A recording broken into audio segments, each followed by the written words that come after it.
মাইকটা সমস্যা। প্রথম হচ্ছে নির্যাতনের চিত্র আপনারা মিডিয়াতে দেখেছেন। শারীরিকভাবে আসলে আমি ক্লিপটা খুব কষ্ট করে এতক্ষণ দাঁড়িয়েছিলাম। আমার পরিবারের মধ্যে বলেছে আমাকে ইনজেকশন দিয়েছে, ইনজেকশন দিয়েছে কি করেছে আমরাও একটা জানি না। আগে স্বাস্থ্য পরীক্ষা দরকার। আর আপনারা যারা কষ্ট করে সেই কেরানীগঞ্জ থেকে তারা রাজপথে গাড়ির পেছনে এখানে সেখানে ফুঁকি দিয়ে এই যে ভালোবাসা দেখিয়েছেন, এইটাই রাজনীতির পাওয়া। এই ভালোবাসার জন্য আমরা বন্দুকের নলের মুখেও আপোষ করি নাই, ভয় দেখালেও আমরা মিথ্যা বলি নাই। আবু হানিফ আমাদের গণমাধ্যম সমন্বয়ক, তিনি আপনারা জানেন আমার ওয়াইফকে সংবাদ সম্মেলনের ব্যবস্থা করায় তাকে তুলে নিয়ে কি নির্যাতন করা হয়েছে। আমার ছোট ভাই সহ ছাত্র অধিকার পরিষদের অর্ণব, কোতোয়ালি থানার ওসি নাজমুল, তাদেরকে মিথ্যা মামলা দিয়েছে, থানায়ও তাদেরকে নির্যাতন করেছে। ডিবি কার্যালয়ে হাতের হোটেলের হারুন, এডিসি ছিল শাহিন শাহ, যুগ্ম কমিশনার ছিল খন্দকার নুরুন নবী। এরা আমাদেরকে, আমাকে না, বিএনপি সহ শীর্ষ নেতৃবৃন্দকে আমি বারবার বলেছি, শুনিয়ে নির্যাতন করেছে। কাজী সামরিক বাহিনীর DGF এর কাছে আমাদের আবেদন থাকবে, প্রশাসনের মধ্যে এই হারুন, এই নুরুন নবী, এলাকায় দুর্বৃত্ত যারা আছে তাদেরকে চিহ্নিত করে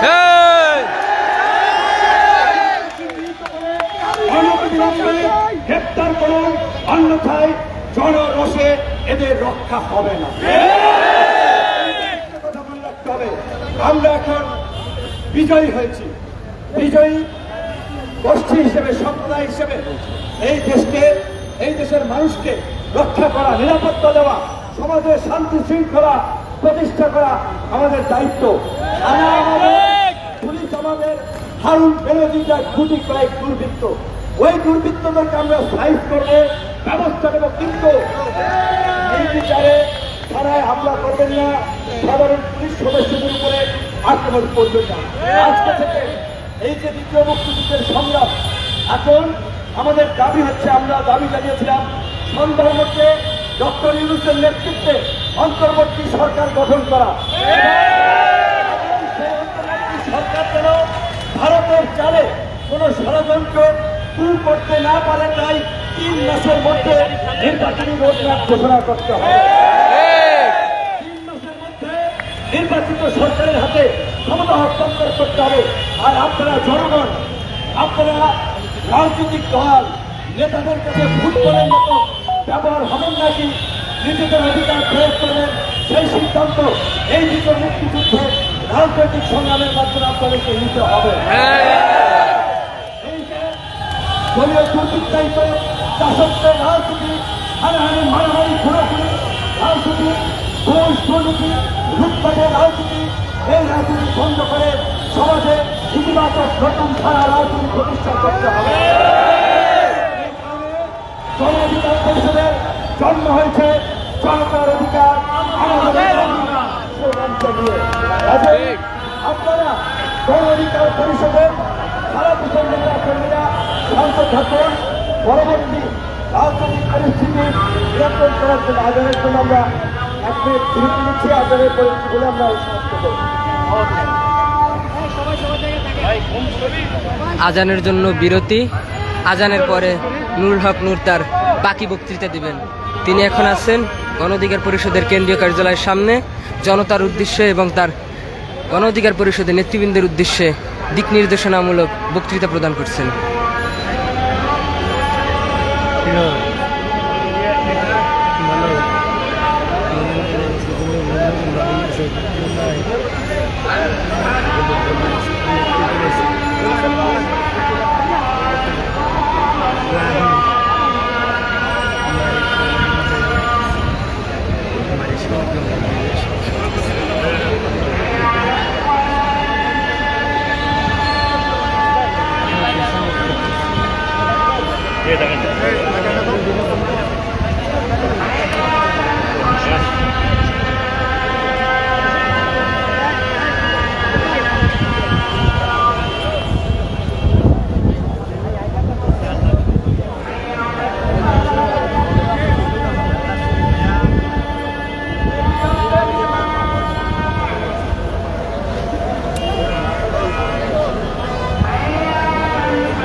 এই যে আদান করে গেছে, বক্তৃতা রং করার সুযোগ নাই। একটা কথা পরিষ্কারভাবে আমরা বলতে চাই, গতকালকে বঙ্গভবনে এই ফ্যাসিবাদের হালুয়া রুটি খাওয়া জাতীয় পার্টিকে দেখেছি। এই ফ্যাসিবাদের দোষর এবং ফ্যাসিস্টদের সহযোগীদের কোনো ক্ষমা নাই। বঙ্গভবনে অন্তর্বর্তীকালীন সরকার রাজনৈতিক কোনো হেলাফেলা করে এই বেইমান, এই বরগাছা জাতীয় পার্টির কোনো স্থান হবে না। আপনাদের নেতৃত্বে, আপনাদের মাধ্যমে আগামী সরকার গঠিত হবে। সেই সরকারের নেতৃত্ব দেবে তরুণ সমাজ, ছাত্র জনতা। জমিদার আমলা কামলা নেতৃত্ব দেবে না। এই দেশের সাধারণ জনতা রাজপথে গণ-অভ্যুত্থান ঘটিয়েছে। ভোটের মাধ্যমে আগামীতে এই দেশের জনগণ নতুন সরকারের মাধ্যমে নতুন বিপ্লব শুরু করবে। আপনাদের কাজ হচ্ছে জনগণকে সচেতন করা, জনগণকে রাজনৈতিকভাবে বোঝানো, আগামীতে দেশের নির্বাচন এবং পরবর্তীতে পরিস্থিতিতে যেন নতুন ধারা রাজনীতির মাধ্যমে আমরা এই দেশে পুরোপুরি হারাহানি, মারামারি, ঘুষ, দুর্নীতি, লুটপাট, দখলদারিত্বে রাজনীতির অবসান করে আমরা যেন শান্তি, সম্প্রীতি, সহনশীলতা এবং উন্নয়নের রাজনীতি আমরা করতে পারি। এই আন্দোলনে বিরোধী দল যারা দীর্ঘদিন ধরে সংগ্রাম করছে তাদের সাথে নিয়ে আলাপ আলোচনা করে সে রাজনীতিরা প্রত্যেকটি জায়গায় কাজ করতে হবে। এই যে গণহত্যাকারী দল আওয়ামী লীগকে নির্বাহী আদেশ কিংবা আদালতের মাধ্যমে নিষিদ্ধ করতে হবে। আওয়ামী লীগ যেন বাংলার মাটিতে আর রাজনীতি করা, মানুষ হত্যা করা, আমাদের অনেক কাজ বাকি আছে। ধৈর্য হারা হলে চলবে না। অন্তত 3 মাস দম নিয়ে কাজ করতে হবে। আরেকটা বিষয় আপনারা জানেন, সংখ্যালঘুদের বিষয় নিয়ে আন্তর্জাতিকভাবে সবসময় একটা রাজনীতি করা হয়। বিশেষ করে আমাদের প্রতিবেশী রাষ্ট্র ভারত তার গোয়েন্দা সংস্থা রয়্যাল এজেন্ট এবং চট দিয়ে মন্দিরে হামলা করায়, সংখ্যালঘুদের উপরে হামলা করাইয়া মুসলমানদের উপরে দায় চাপায়। এই পরিস্থিতিতে সংখ্যালঘুদের উপরে হামলা করে ওরা আন্তর্জাতিকভাবে দেখাতে পারে যে এই দেশে মৌলবাদীরা ক্ষমতা দখল করেছে, সংখ্যালঘুরা নিরাপদ নয়। আপনারা সংখ্যালঘুদের নিরাপত্তা নিশ্চিত করবেন। এই দেশ কোন স্পেসিফিক নির্দিষ্ট ধর্ম, বর্ণ, গোত্রের মানুষের না, সকল ধর্ম, বর্ণ, মত পথের মানুষের এই দেশ, এই সমাজ আমরা মিলেমিশে আগামীতে এই সমাজ এবং রাষ্ট্রকে নতুন করে মেরামত করবো। সেই কারণে আমরা বলেছিলাম 18 সালে কোটা সংস্কার হয়েছে, এখন রাষ্ট্র সংস্কারের দরকার। কোটা সংস্কার থেকে রাষ্ট্র সংস্কারের জন্যই এই তারুণ্যের রাজনৈতিক দল গণ অধিকার পরিষদের জন্ম হয়েছে।